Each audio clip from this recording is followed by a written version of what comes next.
We're going to talk a little bit today about harmonics.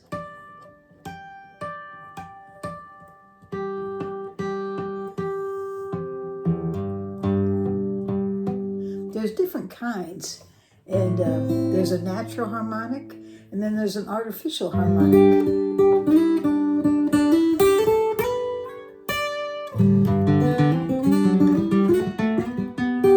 And so we're going to talk about both of them. What are the differences? And how do you go about figuring them out? How do you do that? And it's funny, I was just sitting here playing this Martin guitar here. This is an SC13. And it's a pretty neat guitar. It's very unusual for Martin, the way it's made with its neck. It's not a bolt-on neck. That's actually a dovetail, but it has a special bolted neck for adjustments. And so it's pretty neat. It's got great sound, plays easy. And it really makes beautiful harmonics. So I thought maybe I would show this to you on this guitar. I was kind of remember when I first started playing guitar, actually when I was traveling, I was trying to remember what guitar I took with me. I only had one guitar in my early days. That particular one was given to me, and I think it was an Epiphone with an arch top, but I can't remember. I'm pretty sure it had the arch top. It's funny, I can't remember. One thing I do remember though is that I traveled with it and it didn't have a case. When I say I traveled, I was hitchhiking around the country because I left home when I was young. I was 17 years old when I left home. And I remember one particular night though, I had the guitar, I had my little knapsack. It was just a bag, an old army bag, and it was filled with whatever belongings I had. It wasn't a whole lot. I didn't have a flashlight or anything, but I had a box of matches. And I was traveling at that point with one other person, and he found a spot for us to sleep. It was, I think we were in Ohio, and it was up in the wooded area away from the highway we were hitchhiking on, going towards California. And so anyways, we walked into these wooded areas. It didn't have flashlights, so it was dark. There was a little bit of moon, but not a whole lot of light. And so anyways, I remember we got all settled in, and I had my knapsack, but I also had one blanket. So, because that kind of, I'd lay down the knapsack. It wasn't really the best gear to be sleeping outside with. There was nothing waterproof about it, but I had that little blanket, and it was actually a sewn quilt. It had little patches, and so it had different types of material. So I had that on my lap, and I was laying everything out thinking, man, I wish I could just see what's here. I couldn't see what I was doing. And I reached inside my bag, and something was in there. I was going to get the matches, and something was in there, and I cut myself, just a small paper cut. So now I really want to see what's going on. So I take out the match, and I strike the match, and it's amazing how one little match can just light up everything. And I looked down, and there were daddy long legs. I must have sat on a nest because they were crawling all over me. They were everywhere. And so I remember standing up and grabbing my guitar because it was on my lap, so I didn't break. And I just did a little dance. I was dancing with the spiders. hurt you, I guess. I don't know if they bite or not. I didn't get any bites. I was more frightened than anything. My guitar survived. I've survived. And I danced with the spiders. Anyways, but I was trying to remember what that guitar was. So here I am with this beautiful, beautiful Martin SC13. These are nice guitars. I have some videos out on it if you're interested in it. But anyways, this one does do really good harmonics. So I thought we'd talk a little bit about it.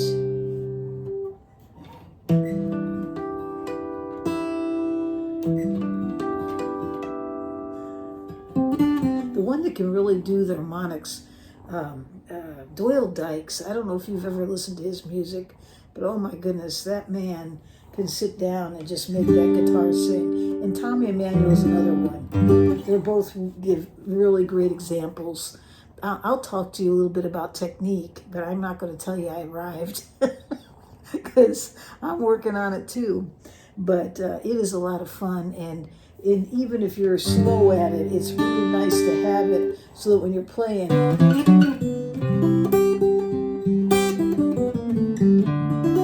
you can add in and slowly and put it in, add a little extra to your music, and it sounds so good.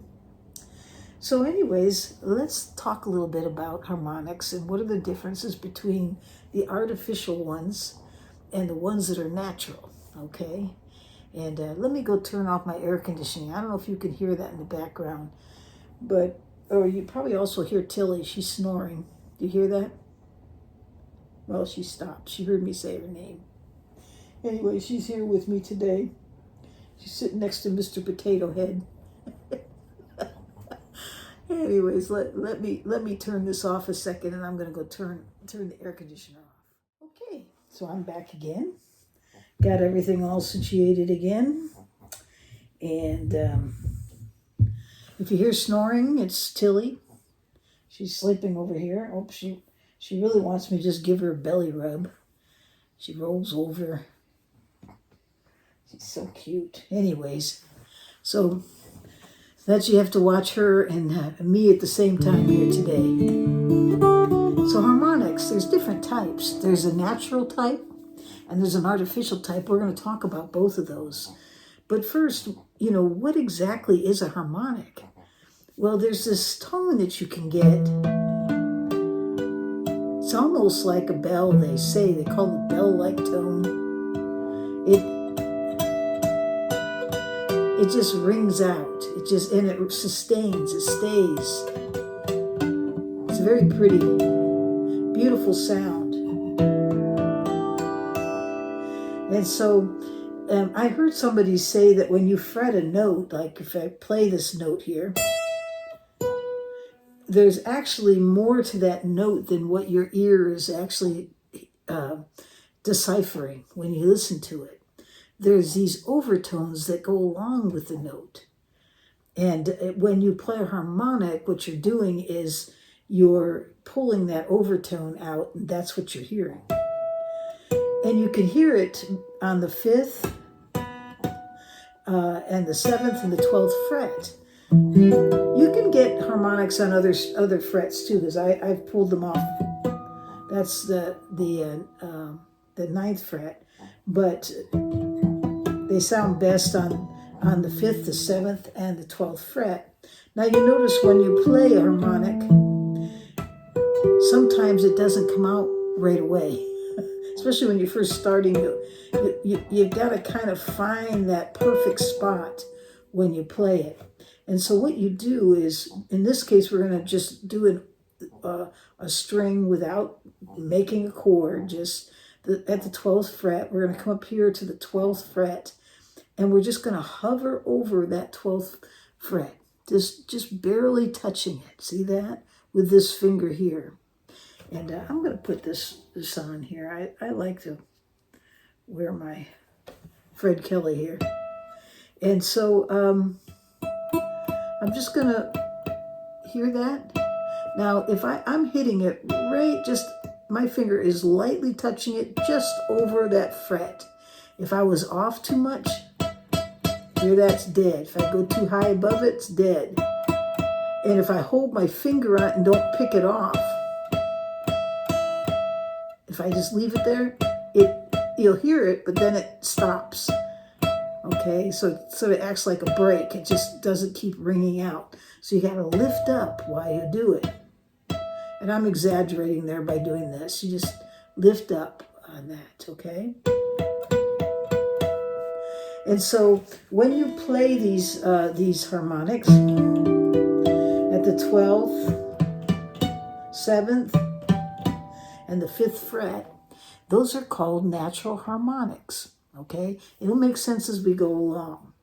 You can also make that same harmonic with this finger. Instead of fretting with your left hand, you take this finger and you touch over the fret like we did with this finger, except you're going to approach it this way like you're pointing at it, okay? And then when you point at it, you'll notice your thumb is out this way. And I happen to have my Fred Kelly pick on, and I have it kind of tilted a little bit on my finger. It's not directly straight down. But, so I'm using that pick to pick that up. Hear that?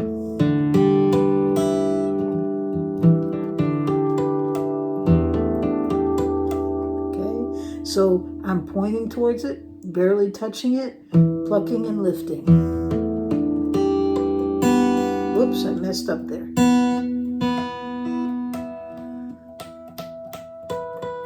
There you go.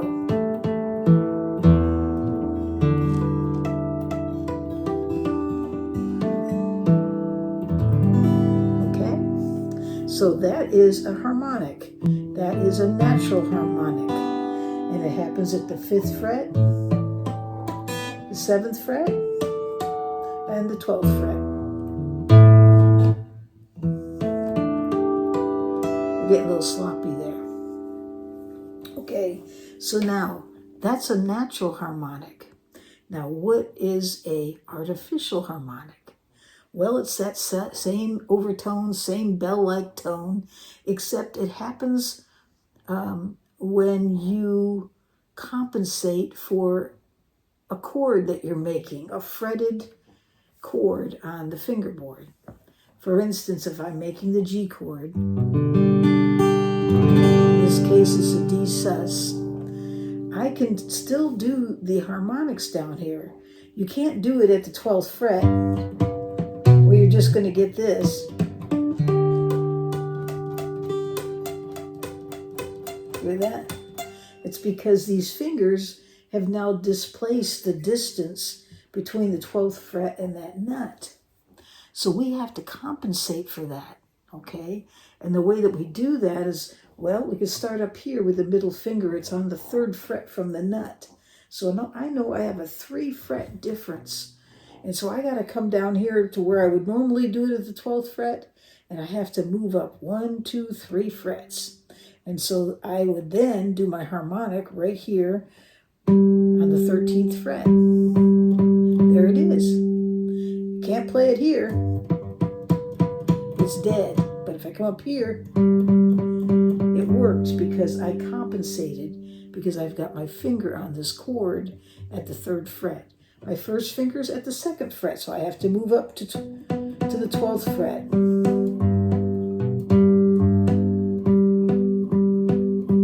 Hear that? Same thing down here. This pinky finger is on the 3rd fret, so I have to come up 3 frets from the 12th fret to get the harmonic. Can't play it here. It would be dead because this has interfered with it, because it's the distance from the nut that makes the difference. Now, if I was going to try to play it up here at the 7th fret, it won't work either. I have to displace it by 3 frets. There it is. Or if I was going to do the 5th fret, again, 3 frets up, it'll show. There it is, okay? So that's called an artificial. So if you're playing a D chord, you're going to make that shape, that D shape here, the number of frets that you've displaced by your chord from the 12th fret or from the 7th fret or from the 5th fret. Does that make sense? I hope that's clear. Okay, so that's the difference between the two. Now, good examples of people playing Doyle Dykes, find his music, listen to his, absolutely fantastic the way he does harmonics. Same thing with Tommy Emmanuel. In fact, Tommy Emmanuel, I don't know if he's the one that came up with it, but he does this cascading kind of effect. And what he's doing, from what I understand, I don't have this down, is, for instance, he'll be fretting with his finger, pointer finger, and playing with his thumb. But when he frets it, he also takes either his ring or his middle finger, and he plays the next string or maybe 2 strings over. So it sounds like this.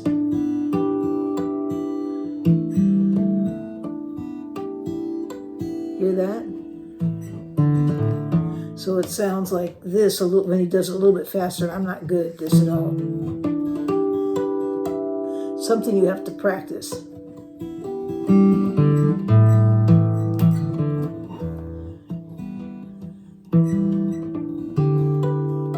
Let me try it without the pick.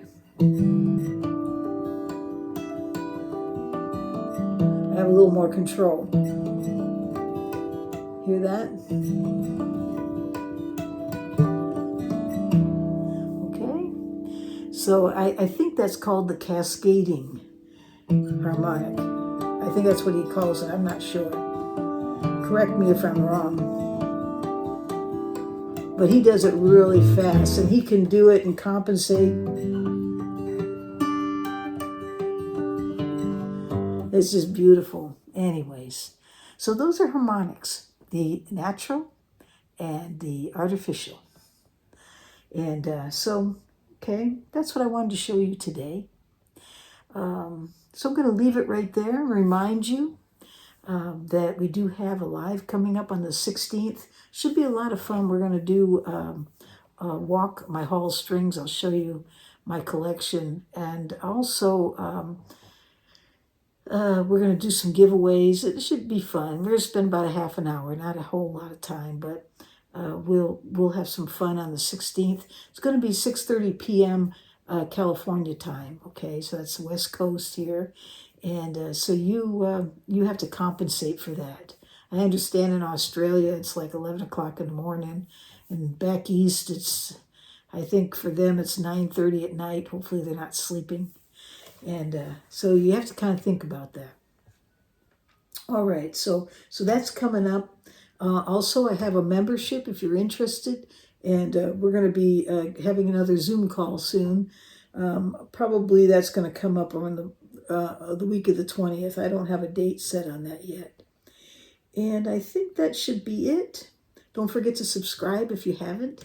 And thanks so much for listening and spending time on my channel.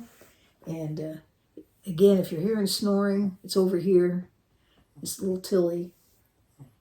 She's enjoying the moment. She's a funny little dog. Anyways, I hope you have a great day or night wherever you are in this world.